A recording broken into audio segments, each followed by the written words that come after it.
రాజశేఖర రెడ్డి గారు ఉన్నప్పుడు ఇది 7 మిలియన్, ఆయన అధికారంలో ఉన్నప్పుడు ఇది 3 మిలియన్ యూనిట్లు 3 మిలియన్ టన్నులు ప్రొడ్యూస్ చేసే ప్లాంట్ అయితే దాన్ని 7 మిలియన్ టన్స్ కు తీసుకువెళ్లారు. ఆ రోజు రాజశేఖర రెడ్డి గారి బ్లూ ప్రింట్ ప్రకారం ఇది 20 మిలియన్ టన్నుల ప్లాంట్ గా తయారు చేయాలి అన్నది ఆయన కోరిక అయితే ఈరోజు 7 మిలియన్ టన్స్ కాదు కదా, 1 మిలియన్ టన్నుకు వచ్చింది దీని ప్రొడక్షన్. దీనికి కారణం ఎవరు అని అడుగుతున్నాం, పాలకులు కాదా అని అడుగుతున్నాం. జగన్మోహన్ రెడ్డి గారు అసలు విశాఖ స్టీల్ కష్టాలలో ఉందా అని అడిగారట ఎలక్షన్లు అప్పుడు. ఈ కార్మికులు వెళ్ళి ఎందుకు ఆదుకోలేదు 5 సంవత్సరాలు అని అడిగితే, ఇక చంద్రబాబు గారు ఇప్పుడు ముఖ్యమంత్రిగా ఉన్నారు, మాటలు చెప్పడం తప్ప ఒక్కటి కూడా ఒక్క రకంగా అయినా వీళ్ళకు భరోసా ఇవ్వకపోగా ఈరోజు 4,000 మందిని ఉద్యోగాల నుంచి తొలగించారు అంటే మీకు ఎంత చులకన భావం ఉందో, విశాఖ స్టీల్ పట్ల ఎంత చిన్న చూపు ఉందో వేరే చెప్పనవసరం లేదు. అందుకే కాంగ్రెస్ పార్టీ డిమాండ్ చేస్తుంది, వెంటనే ముఖ్యమంత్రి గారే రావాలి, వెంటనే ముఖ్యమంత్రి గారే రావాలి, ఈ ఉద్యోగస్తులకు భరోసా ఇవ్వాలి. ఈ ఉద్యోగస్తులు 14,000 మందికి కాంట్రాక్ట్ ఉద్యోగస్తులందరికీ పర్మనెంట్ చేస్తున్నాము అని చంద్రబాబు గారు వచ్చి చెప్పాలి. ఈ ప్లాంట్ కు క్యాప్టివ్ మైన్ కూడా ఏర్పాటు చేస్తాము అని చంద్రబాబు గారు చెప్పాలి.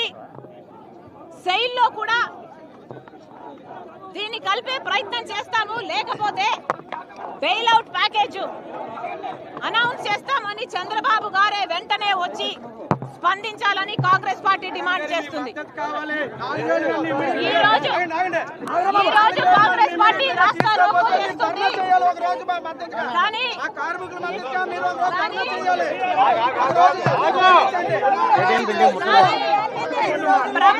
స్పందించకపోతే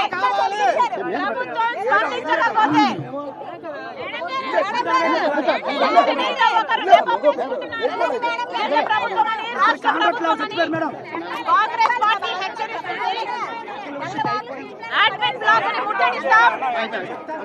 ఆ తర్వాత ధర్నాలకైనా నిరాహార దీక్షలకైనా ఢిల్లీకి వెళ్లి పోరాటం చేయడానికైనా వెనకాడదు కాంగ్రెస్ పార్టీ.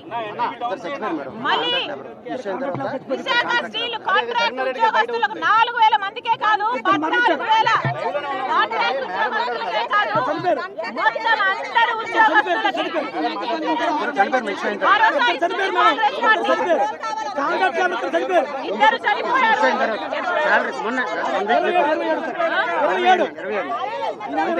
తర్వాత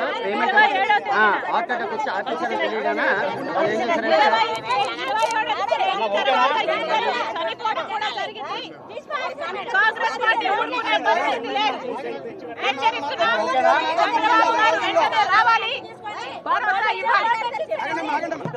కాంగ్రెస్ పార్టీ డిమాండ్ చేస్తుంది, కేంద్రం తరఫున కూడా స్టీల్ మినిస్ట్రీ నుంచి రావాలి మినిస్టర్. ఇక్కడ ప్రజలకు కార్మికులకు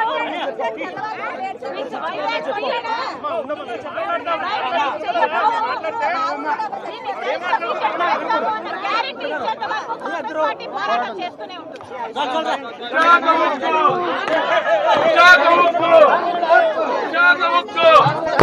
కాపాడుకుంటాం పూర్వీకుల త్యాగాలను, కాపాడుకుంటాం పూర్వీకుల త్యాగాలను.